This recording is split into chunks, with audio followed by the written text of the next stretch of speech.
বালাজি গুরুরাজন। এই মানুষটা একসময় আমেরিকায় মেটার অফিসে কাজ করতেন। সামনে ছিল ঝলমলে ক্যারিয়ার, কোটি কোটি টাকার বেতন, আর চাইলেই আমেরিকায় সারা জীবন থেকে যাওয়ার সুযোগ। কিন্তু প্রায় 18 বছরের নিশ্চিত সেই চাকরি ছেড়ে দেন তিনি। ফিরে আসেন নিজের দেশ ভারতে। কেন জানেন? টাকা বা ক্যারিয়ারের জন্য না, বুড়ো বাবা মায়ের পাশে থাকার জন্য। দেশে ফিরেও তার বেতন কমেনি, কারণ ভারতে আছে মেটার নিজস্ব অফিস। তিনি স্রেফ শহর বদলে ফেলেন, চাকরিটা একই থেকে যায়।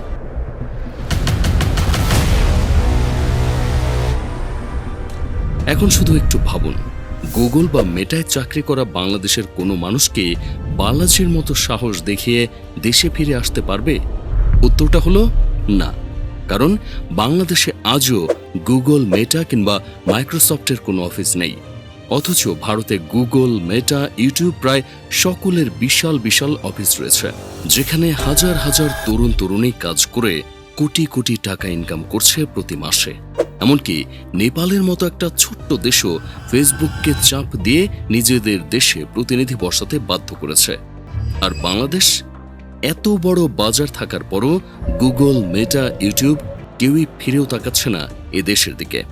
অথচ বাংলাদেশে 4.5 কোটি মানুষ ফেসবুক চালায়, 13 কোটির বেশি মানুষ ইন্টারনেট ব্যবহার করে। প্রতিদিন শত শত কোটি টাকার বিজ্ঞাপন এই দেশ থেকে সোজা চলে যাচ্ছে গুগল, ফেসবুক, ইউটিউবের পকেটে। অথচ এই দেশে তাদের কোনো অফিস নেই, কোনো বড় প্রতিনিধিও নেই। এর পেছনে লুকিয়ে আছে একটা অন্যরকম রহস্য। খবরবাজের আজকের ভিডিওতে সেই গল্পটাই তুলে ধরব। চলুন শুরু করা যাক।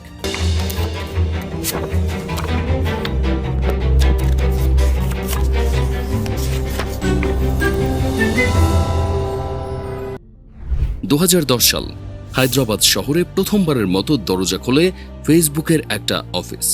সে সময় বাংলাদেশের অনেকে ফেসবুকের নামই ঠিকমতো শোনেনি।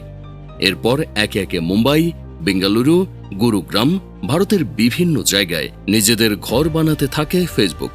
গুগলও বসে থাকেনি। শহরের পর শহরে বড় বড় অফিস বানিয়ে হাজার হাজার ইঞ্জিনিয়ারের চাকরি ভারতে নিয়ে এসেছে তারা। আর সরকারের কোষাগারে নিজ হাতেই তুলে দিয়েছে কোটি কোটি টাকার রাজস্ব। এখন কেউ বলতে পারেন, ভারতের বাজার তো অনেক বড়, তাই এত অফিস।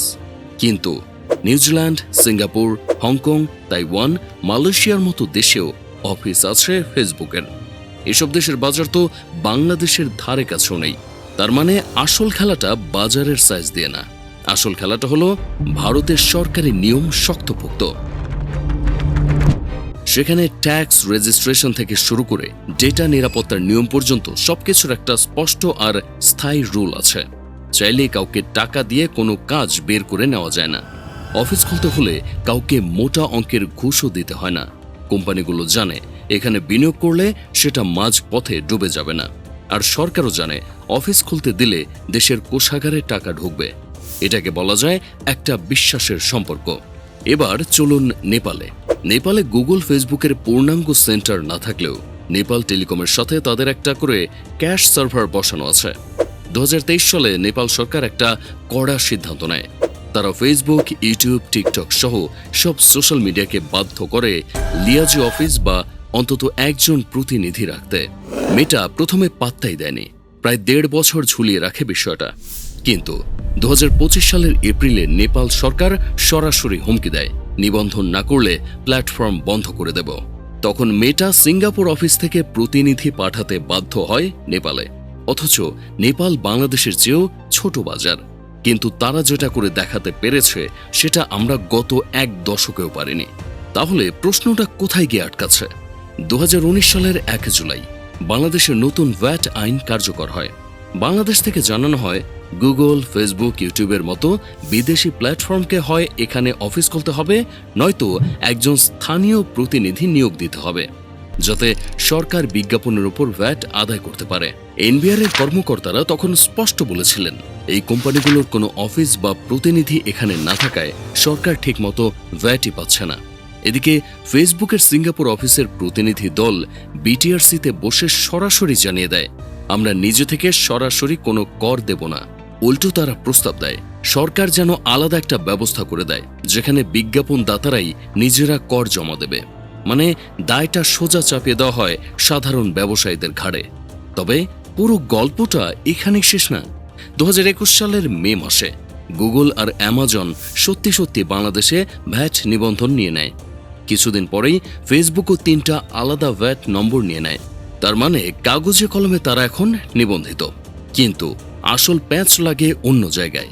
এই নিবন্ধন থাকলেও তাদের এদেশে কোনো স্থায়ী অফিস নেই বসে থাকা কোনো বড় প্রতিনিধি যার কাছে গিয়ে সরাসরি জবাবদিহি চাওয়া যায়। এদিকে এই সময়ের মাঝে মাত্র 14 মাসে ফেসবুক, গুগল, আমাজন, নেটফ্লিক্স মিলিয়ে 450 কোটি টাকার ব্যবসা করে নেয় বাংলাদেশে, কিন্তু ভ্যাট দিয়েছে মাত্র 66 কোটি টাকা। এদিকে বাংলাদেশ ব্যাংকের একটা রিপোর্টে দেখা গেছে শুধু কয়েকটা ব্যাংকের মাধ্যমে বছরের পর বছর ধরে গুগল আর ফেসবুকের কাছে শত শত কোটি টাকা এবং লাখ লাখ ডলার পাঠানো হয়েছে। এত বিশাল অঙ্কের লেনদেন হলেও সরকারের হাতে এর পুরো সঠিক হিসাব আজও নেই, কারণ যাকে ধরে জবাবদিহি চাওয়া যায় এমন কোনো পুরো দস্তুর অফিস বা প্রতিনিধি এদেশে নেই। 2020 সালের নভেম্বরে বাংলাদেশ আবার একই আহ্বান জানায়, ফেসবুক ইউটিউবকে অফিস খুলতে বলে। ফলাফল আবার একই নীরবতা। আর 2026 সালে এসেও বাণিজ্য মন্ত্রণালয় নতুন একটা খসড়া নীতিমালা প্রকাশ করেছে। দাবি আবারও সেই একই।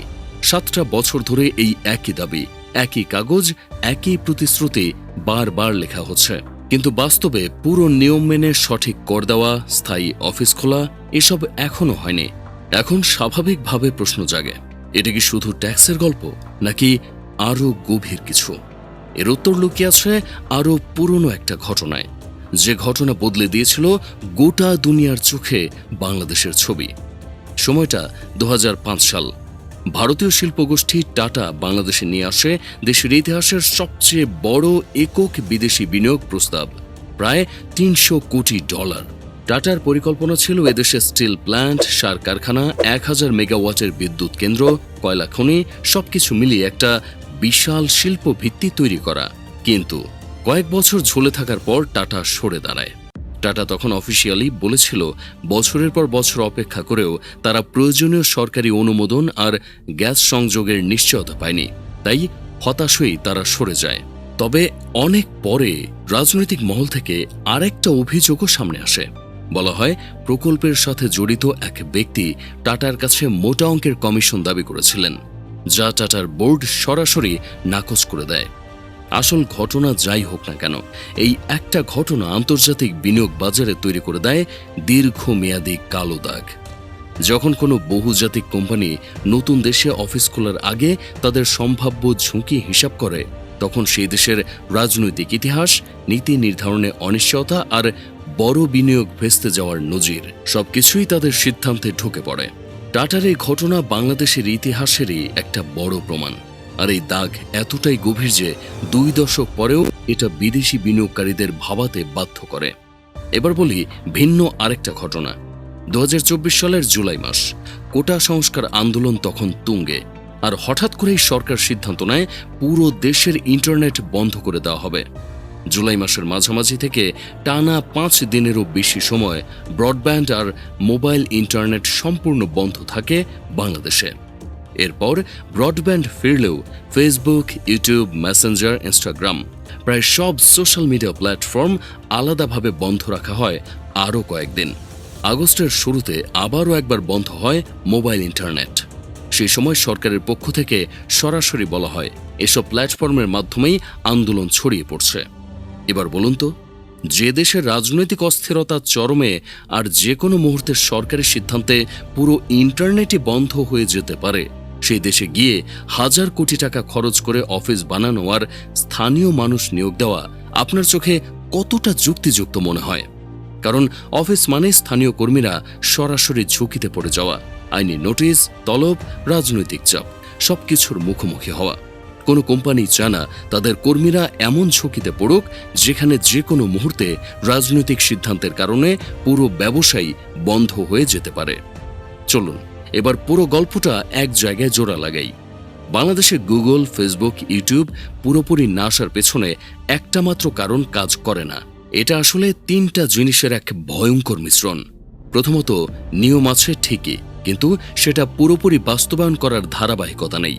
দ্বিতীয়ত, বড় বিদেশি বিনিয়োগ নিয়ে বাংলাদেশের পুরনো তিক্ত অভিজ্ঞতা বিদেশি বোর্ডরুমে এক ধরনের দীর্ঘস্থায়ী সতর্কতার সংস্কৃতি তৈরি করে রেখেছে।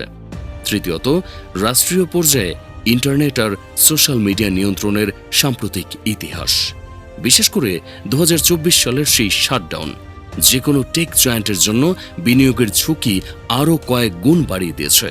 আর হ্যাঁ, বাজারের আকারও একটা কারণ, কিন্তু সেটা মোটেও একমাত্র বা প্রধান কারণ না। কারণ নেপালের মতো আরও ছোট বাজারেও যখন সরকার একবার কড়া অবস্থান নিয়েছে, তখন সেই একই অটুট চাপটা বাংলাদেশে কখনো তৈরি হয়নি। আপনার কি মনে হয়, বাংলাদেশে কি সত্যি একদিন গুগল বা ফেসবুকের পুরো দস্তুর অফিস হবে, নাকি এই 7 বছরের অপেক্ষা আরও 7 বছরে গড়াবে?